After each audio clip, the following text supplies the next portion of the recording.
नमस्कार दोस्तों, आप सभी लोगों का इस नई वीडियो में स्वागत है। तो गाइस, आज की इस वीडियो में हम बात करने वाले हैं आपका जो केजी इक्वेशन है, जिसको कि हम क्लेन जॉर्डन इक्वेशन के नाम से जानते हैं।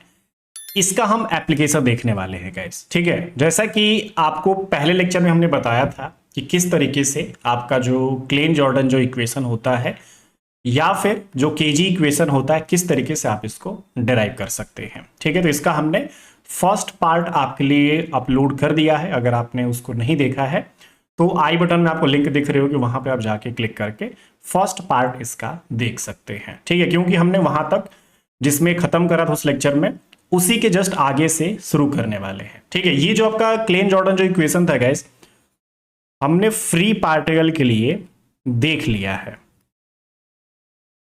ठीक है, फ्री पार्टिकल के लिए हमने डिराइव कर लिया, जिसमें कि हमने एक पार्ट ये भी देखा था, आपका जो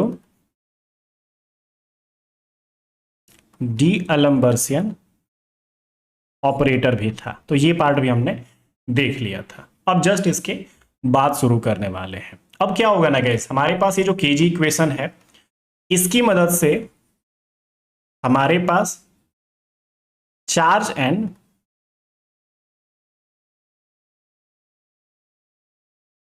करंट डेंसिटी मिलने वाला है। फिर चार्ज एंड करंट डेंसिटी की मदद से हम यहां पे भी अपना जो इक्वेशन ऑफ कंटिन्यूटी है अपने एडवांस क्वांटम मैकेनिक्स में भी हम लेके आ सकते हैं। ठीक है, वैसे तो आप ध्यान रखिएगा कि हमारे पास ये जो एडवांस क्वांटम मैकेनिक्स है, इसमें जिस पार्ट को हम जैसे कवर कर रहे हैं, ये जो क्लेन जॉर्डन जो इक्वेशन है जो पढ़ रहे हैं, ये एक तरीके से आप ध्यान रखिएगा ना गाइस, इसको हम रिलेटिविस्टिक क्वांटम मैकेनिक्स भी बोलते हैं।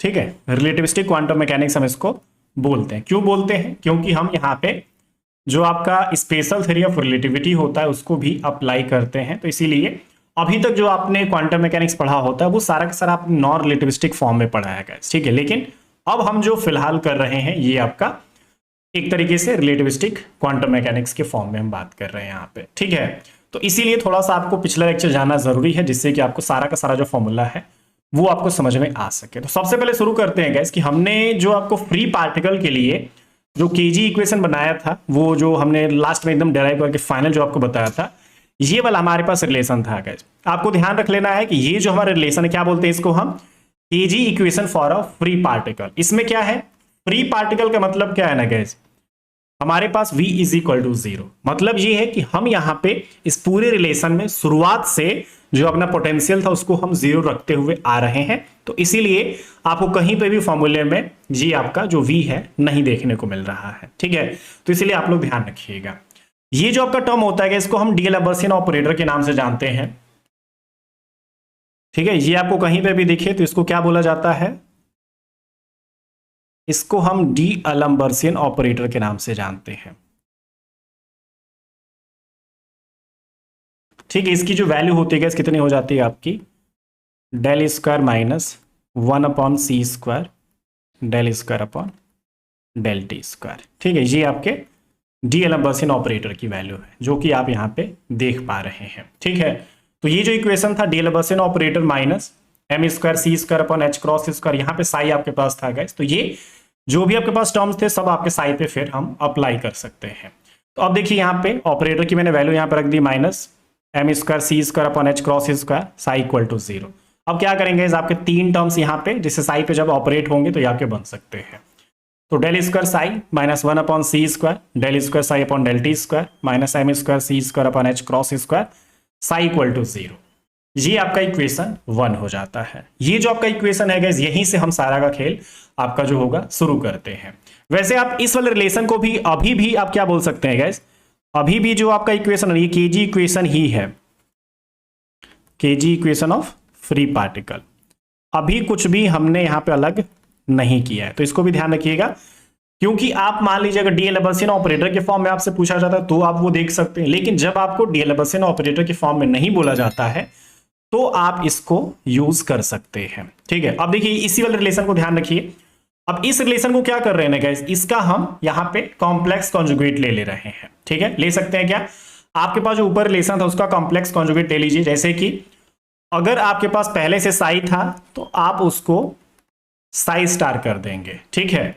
आपके पास अगर आई दिखा है कहीं पे तो उसको आप माइनस आई कर देंगे। तो हमने अपने फर्स्ट इक्वेशन का कॉम्प्लेक्स कॉन्जुगेट इसका ले लिया है, ठीक है। तो आपके पास अब क्या हो जाएगा, डेल स्क्वायर साई स्टार, देख पा रहे हैं आप यहाँ पे, ठीक है। फिर -1/c² del square psi star यहाँ पे अब हो जाएगा, क्योंकि पहले आपका साई था तो ये साई स्टार, क्योंकि हमने कॉम्प्लेक्स कॉन्जुगेट इसका ले लिया। तो del square psi star upon में del t square -m²c² upon में h cross square psi star is equal to 0। ये आपका इक्वेशन मान लीजिए हमने 2 इसको बना दिया है।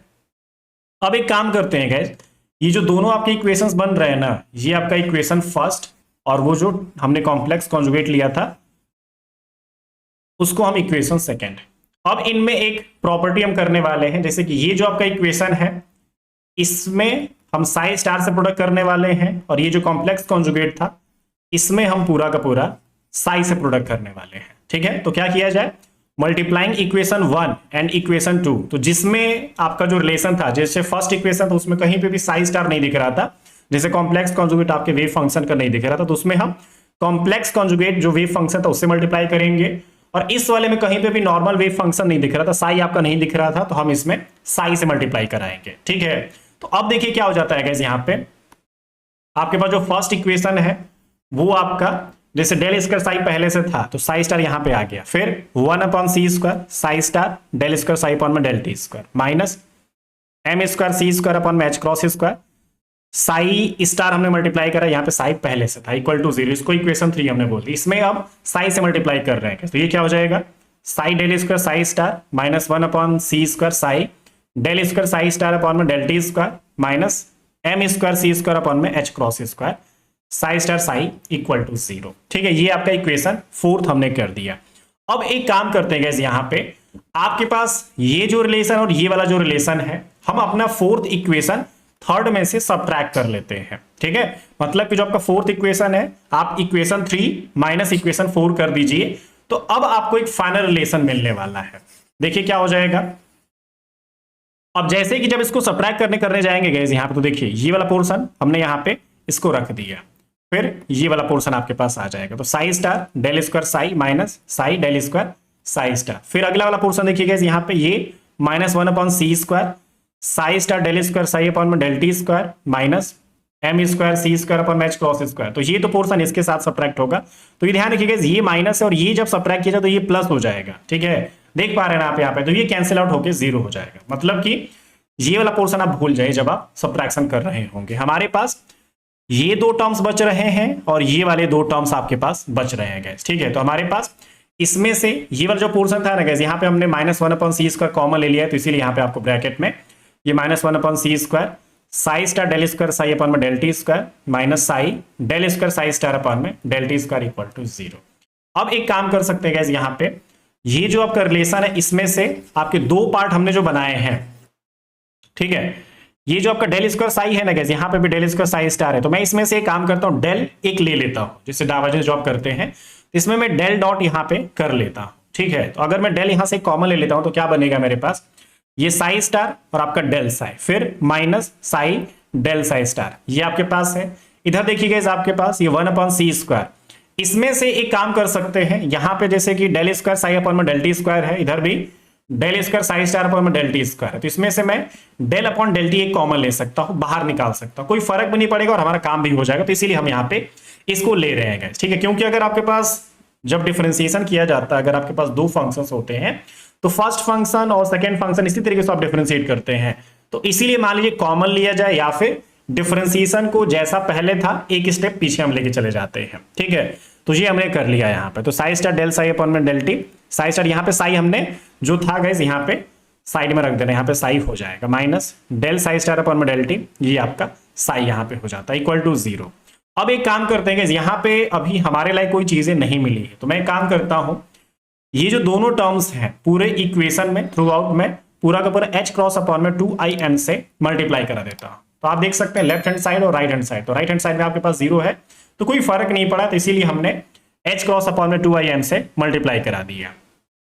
अब देखिए इस क्या होगा, मल्टीप्लाई करने के बाद आपके पास ये वाला जो रिलेशन होगा जैसे यहाँ पे तो आप देख सकते हैं ये अंदर यहाँ पे h क्रॉस अपॉन में 2im यहाँ पे आ जाता है, फिर psi star del psi minus psi del psi star यहाँ पे हो गया। फिर ये देखिएगा जैसे कि ये -1 अपॉन में सी स्क्वायर था, मैं थोड़ा सा इसको अरेंज करने वाला हूं। जैसे कि आप देख पा रहे हैं यहाँ पे ये मेरे पास जो रिलेशन है h क्रॉस अपॉन में, ये आपका क्या आएगा यहाँ पे, ये h क्रॉस अपॉन में 2im।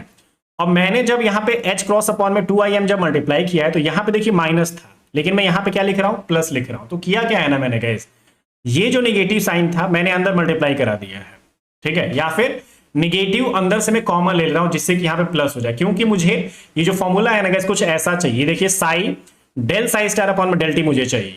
यहाँ पे जो आपका पहला टर्म है ये वाला होना चाहिए, और ये वाला जो दूसरा टर्म है ये आपका इधर पीछे होना चाहिए, ठीक है। तो फर्स्ट एंड सेकंड में थोड़ा सा हम इंटरचेंज कर दे रहे हैं, तो आपका जो माइनस साइन होगा वो मैं कॉमन लेके यहाँ पे इसको प्लस कर दे रहा हूँ, क्योंकि हमें जब इक्वेशन ऑफ कंटिन्यूटी निकालना होता है तो ये इस तरीके से थोड़ा सा अरेंज हमें करना पड़ेगा, तो इसीलिए हम इसको थोड़ा सा कर रहे हैं।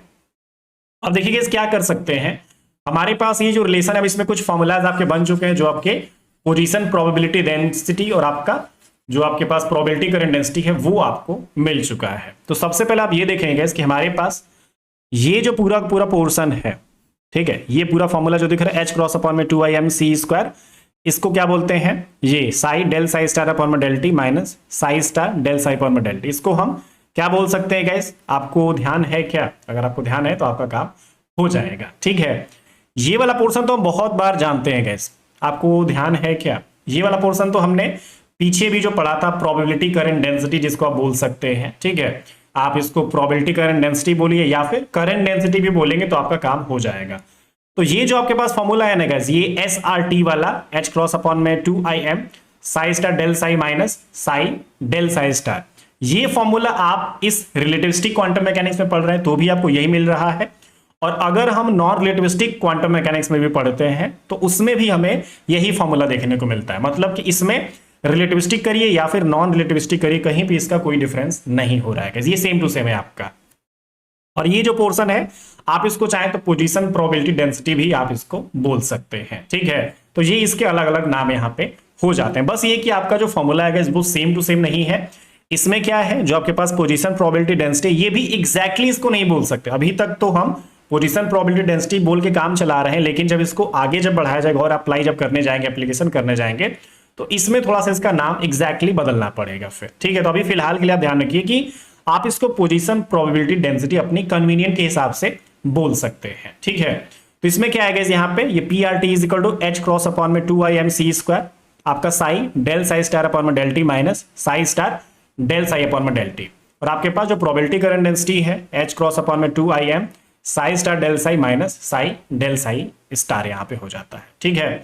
तो अगर मैं इनको रिप्लेस कर देता हूँ, फॉर्मेट अगर मैं पुट कर देता हूँ, सब्स्टिट्यूट कर दिया जाए, तो देखिए क्या गाइस हो जाएगा, ये आपका ये डेल डॉट एस यहाँ पे हो जाएगा, है ना, क्योंकि ये पूरी पूरी वैल्यू आपकी SRT की हो जाती है, तो डेल डॉट SRT, और ये पूरा का पूरा डेल अपॉन डेल टी, ये P आप इसको लिख सकते हैं, PRT आपके पास हो जाता है इक्वल टू 0। तो ये जो आपका इक्वेशन होता है इसको हम रिलेटिविस्टिक क्वांटम मैकेनिक्स में एक तरह से जो इक्वेशन ऑफ कंटिन्यूटी है वो आप बोल सकते हैं। वैसे तो ये फॉर्मूला हम जानते ही हैं, आप ऐसे भी लिख सकते हैं गाइस, ठीक है, आपका या आप ऐसे भी लिख सकते हैं। बस आप ये ध्यान रखिएगा कि हमारे पास ये जो S है आपका स्पेस एंड टाइम का फंक्शन है, ये जो आपका P है ये भी स्पेस एंड टाइम का फंक्शन है, और इनके फॉर्मूला दोनों अलग अलग हैं, ठीक है। और यही चीज अगर हम थोड़ा सा अपने अदर सब्जेक्ट में बात करेंगे, ये जो आपका इक्वेशन ऑफ कंटिन्यूटी होता है, आप जानते हैं हमारे पास ये डेल डॉट J प्लस, ये भी इसका रिलेशन होता है अगर हम अपने इलेक्ट्रोमैग्नेटिक थ्योरी में पढ़ते हैं तो, ठीक है। तो ये आप ध्यान रखिएगा कि हम अपना जो KG इक्वेशन है उसको यूज करके, अपना फ्री पार्टिकल का जो रिलेशन था उसको यूज करके अपने पास जो प्रोबेबिलिटी करंट डेंसिटी है और आपके पास जो पोजीशन प्रोबेबिलिटी डेंसिटी है वो हम कुछ ऐसे निकाल सकते हैं, ठीक है। अभी इसमें काफी सारी चीजें हैं गाइस, मैं आगे आपको और भी पार्ट में बताऊंगा, और भी काफी सारे लेक्चर्स में इसके करूंगा। तो इस लेक्चर में फिलहाल इतना ही। यहां तक अगर आपको डेरिवेशन पूछा जाए अपने एग्जाम में तो आप इसको यहां तक सॉल्व करके जरूर लिख दीजिएगा, ठीक है। चलिए आपसे मिलते हैं एक नए लेक्चर में। वीडियो अगर आपको बढ़िया लगी तो वीडियो को लाइक कर दीजिएगा।